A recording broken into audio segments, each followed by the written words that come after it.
Hello friends, কোশ্চেনে বলেছে যে shopkeeper buys pencil from a wholesaler.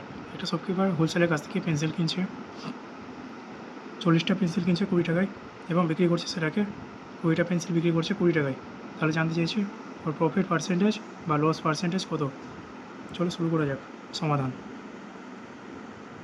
40টা pencil কিনছে 20 টাকায়, তো একটা পেন্সিলের দাম হয়ে গেল 20/40 সমান 0.5 টাকা।